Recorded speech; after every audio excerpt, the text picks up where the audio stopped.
माननीय उपसभापति महोदय, 15 मिनट। जी,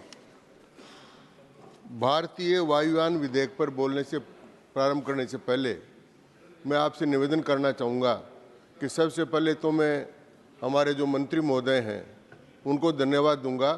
वो स्वयं तेलुगु भाषी हैं और उन्होंने भारतीय वायुयान विधेयक पेश किया है, इसलिए उनको बहुत बहुत धन्यवाद। दूसरा मैं कहना चाहता हूँ कि यह नाम इसमें आना किसी प्रकार से किसी भाषा को थोपने का प्रयत्न नहीं है।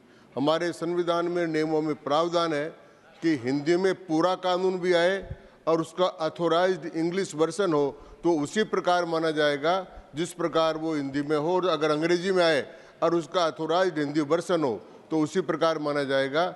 इसलिए ये जो भावना थी, हमारे कांग्रेस के माननीय सदस्य बोले थे इसमें, नहीं वो अभी बोले, कांग्रेस के माननीय जो नासिर साहब बोले थे, उन्होंने बोले थे कि यान शब्द बोला नहीं जाता।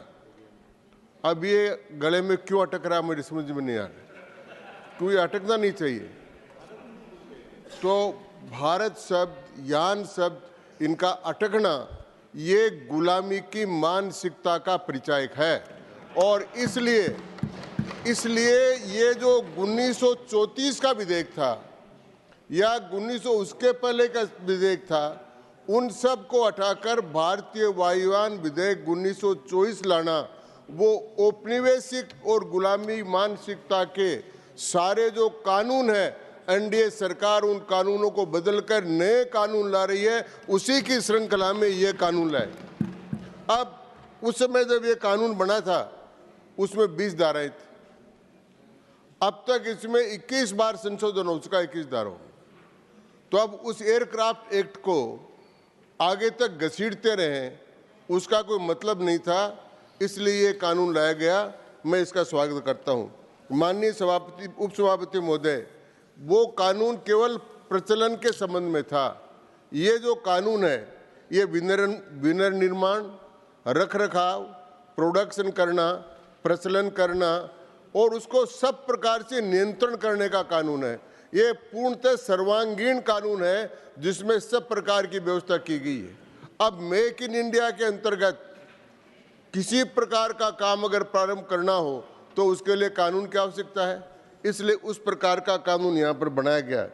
मैं सभापति, उपसभापति महोदय, एक बात से मैं प्रारंभ करना चाहता हूँ कि जब इस प्रकार के कानून आते हैं तो उन कानूनों पर बहस न करके अन्य मुद्दों पर यहाँ पर बहस की जाती है।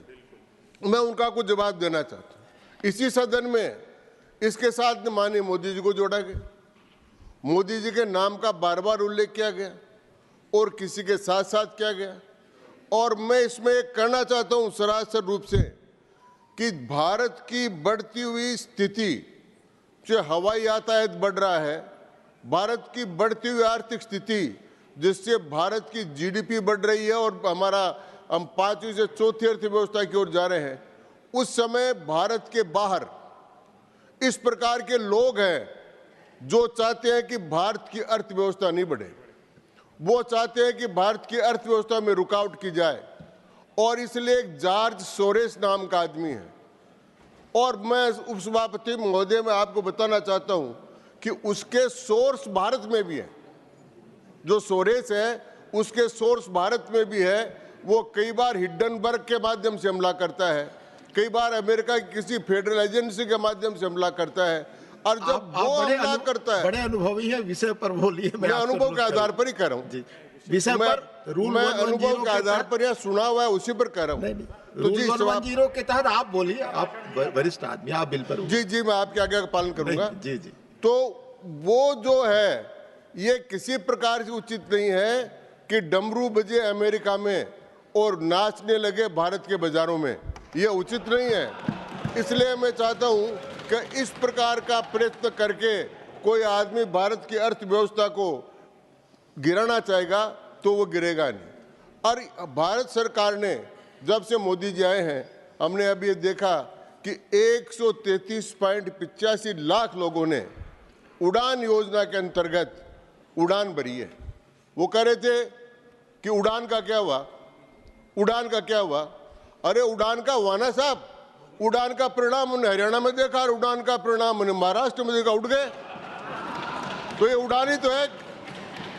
तो ये उड़ान इतनी बड़ी हो गई है, इसलिए उड़ान योजना में हवाई अड्डे बढ़े, 49 से 145 तक चले गए, 2047 तक हमको विषय पर, इस पर विषय पर यही विषय है जी विषय आप अच्छी तरह जानते हैं। मैं पुनः बिल पर बोलने के लिए आग्रह करता हूं। उपसभापति महोदय, जी मैं विषय वासना से बिल्कुल दूर हूं। विषय पर जी, तो मैं निवेदन करना चाह रहा था कि ये जो एयरक्राफ्ट का भारतीय वायुयान विधेयक आया है, इस विधेयक में जिस प्रकार की व्यवस्थाएं की गई है, इस प्रकार विधेयक में जिस प्रकार की संरचना की गई है और आज तक जो काम हुआ है, कभी आज तक किसी सरकार ने तय नहीं किया कि 2500 रुपये से ज़्यादा प्रति किलोमीटर के रूप में कोई किराया चार्ज नहीं होगा, उसकी व्यवस्था की गई है। भारत के हवाई अड्डों पर ही है, लेकिन यहाँ चर्चा ये हुई, हवाई अड्डे निर्माण की चर्चा नहीं हुई।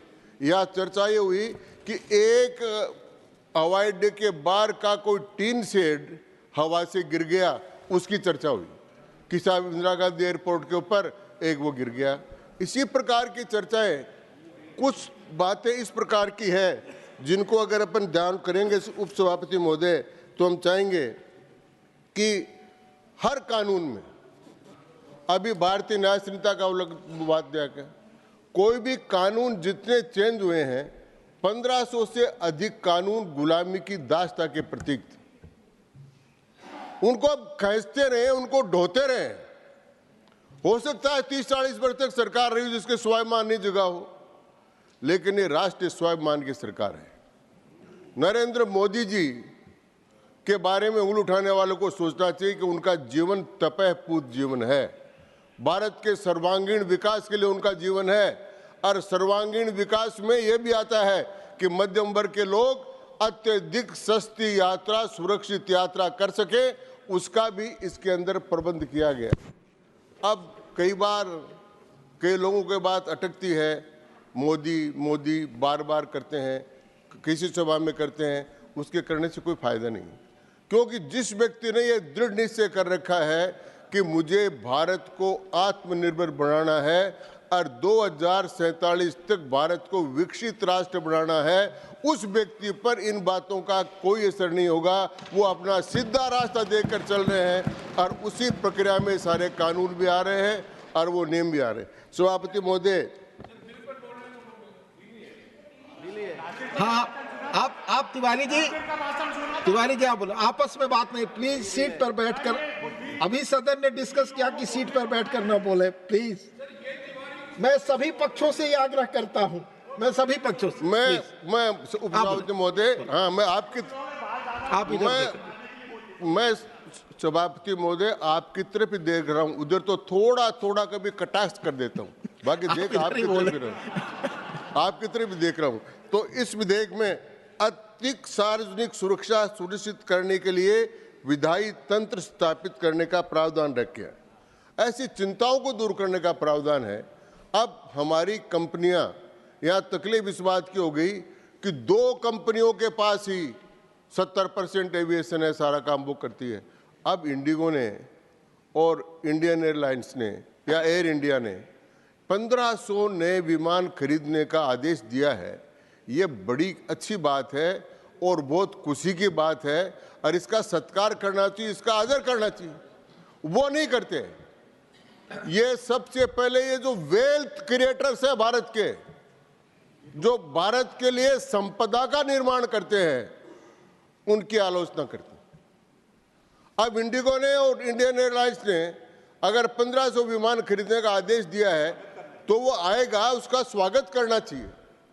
अगर कोई भारत की कंपनी बढ़ती है, विदेश में जाती है, काम करती है, उसकी संपदा बढ़ती है, तो उसका प्रयत्न करना चाहिए। इनका इंडिगो की, इसकी भी उन्होंने आलोचना करी। इसलिए मैं एक बात कहना चाहता हूँ सभापति, हम जब बचपन में थे तो हमको पढ़ाया जाता था, कांग्रेस पार्टी की सरकार थी, हमको पढ़ाया जाता था, बिरला घनश्याम दास जी बिरला ने भारत के औद्योगिक निर्माण में ये किया। हमको पढ़ाया जाता था कि टाटा ने, जमशेदजी टाटा ने टाटा की एयर कंपनी बनाई और उसके बाद में इंडियन एयर भारत सरकार ने ले लिया, अब उसको वापस टाटा के पास चली गई। लेकिन ये हमको पढ़ाते थे। और यहाँ पर आज आलोचना हो रही है वेल्थ क्रिएटर्स की, जो भारत के लिए संपदा का निर्माण करते हैं, उनकी आलोचना का ठेका लेने का काम कांग्रेस पार्टी ने कर लिया है, ताकि किसी प्रकार से भारत की औद्योगिक विकास नहीं हो।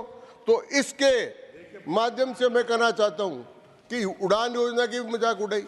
अब इतने लोगों ने जब यहाँ पर सारा काम कर लिया, सभापति महोदय, हाँ एयरपोर्ट 149 आपस में बात 149 हो गए, प्लीज। एयरपोर्ट में भेजे साहब। बात ये है, कोई आपस में बात नहीं, आप बोले आप। हाँ, उस सभापति मैं निवेदन ने ये करना चाहता हूं कि 20 बार जिस प्लेन को टेक ऑफ करने की उन्होंने कोशिश कर ली और वो टेक ऑफ नहीं होता, वापस धरती पर आ जाता है, तो उसका क्या क्या तो वो अड्डे का करेगा और क्या वो हवाई पट्टी का करेगा। तो मतलब ये जबरदस्ती उसको करे कर विषय चलो, वो वहां पे लिख जाएगी। विषय पर आपस में बात नहीं। सभापति वो अभी कह रहे थे ग्राउंडेड है, तो ग्राउंडेड है। तो सभापति महोदय, भारतीय वायुयान विधेयक में अब 43 प्रावधान है, 21 के बजाय 43 हैं, और अलग अलग विभागों में बांट कर किया गया है।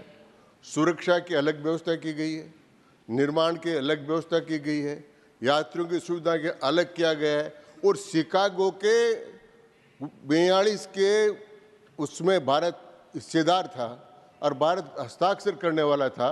तो अंतर्राष्ट्रीय नागरिक उड्डयन के हिसाब से और शिकागो सम्मेलन के हिसाब से अपने नियमों में परिवर्तन करना आवश्यक था, इसलिए इस कानून के माध्यम से उन नियमों में भी परिवर्तन किया गया है।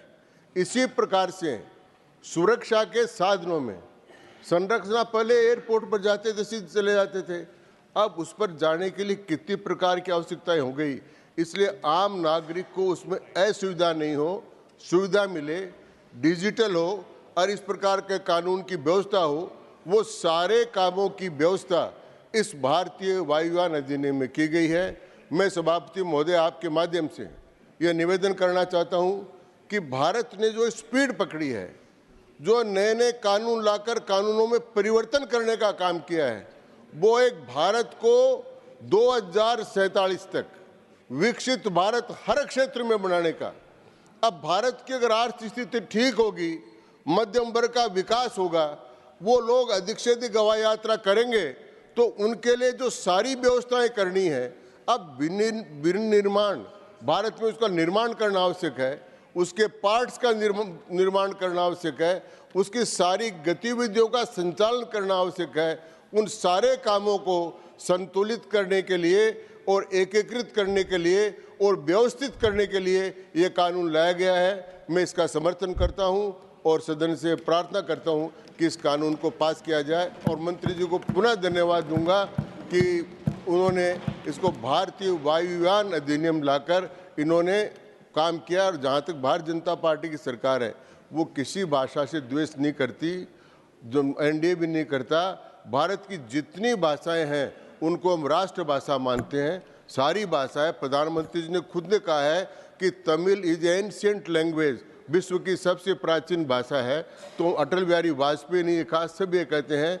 तो हम किसी पर भाषा थोपने का काम नहीं है, कोई भाषा को नीचा करने का काम नहीं है। राष्ट्रीय भावना से ओतप्रोत होकर गुलामी की निशानी को मिटाकर के लिए कानून लाए जा रहे हैं। मैं इसका समर्थन करता हूं। आपने समय से पहले बोलने के लिए समय दिया, इसके लिए आपके प्रति आभार। बहुत धन्यवाद। नमस्कार।